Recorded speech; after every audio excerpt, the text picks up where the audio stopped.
Alors l'AFD est venue à l'invitation de Monsieur le maire et de l'équipe municipale, des élus, pour un point de situation, pour que nos propres équipes aussi se rendent compte très concrètement sur le terrain à l'avancée de cet important projet que nous accompagnons financièrement et techniquement. Et donc ce que nous avons voulu plus précisément voir, c'est dans quelle perspective de temps les travaux pourront s'achever et à quelle date à peu près les écoles vont pouvoir fonctionner, puisqu'il s'agit d'un groupe qui va associer du primaire et de la maternelle. Alors il y a plusieurs explications. C'est d'abord une situation bien particulière qui tient à un effet cumulatif de la crise Covid, de la guerre en Ukraine, qui ont généré des coûts plus élevés. C'est une situation que nous rencontrons sur de très nombreux chantiers en Guadeloupe et à travers le monde, qui est assez courante hélas.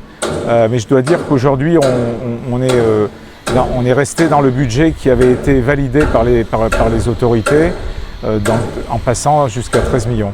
Peut-être féliciter vraiment l'équipe municipale pour la gestion de ce projet. Je pense que c'est un projet qui montre la relation étroite d'une collectivité, de l'État, qui finance le PSA, et d'un partenaire financier et technique que nous sommes au titre de l'AFD.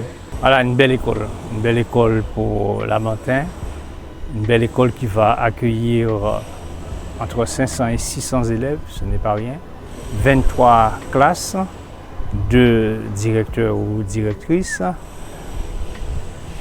Il va y avoir 2 écoles élémentaires, une école maternelle. On pense bien finir les travaux pour le mois de septembre.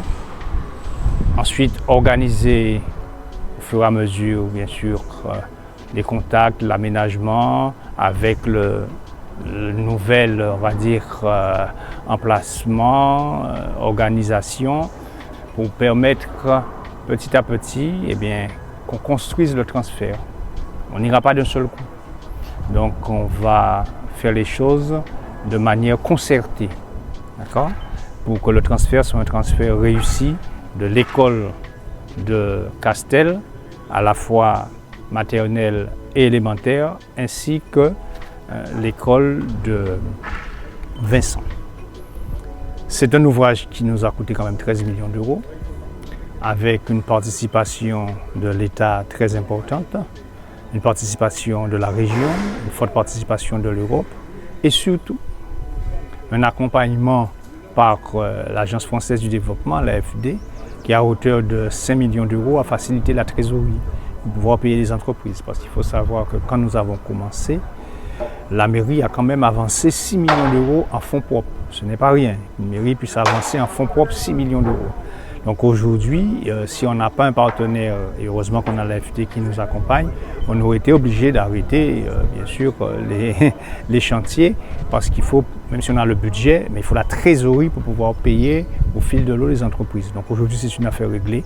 Donc les entreprises sont payées rubis sur ongle, tranquillement, et nous pensons finir dans les temps.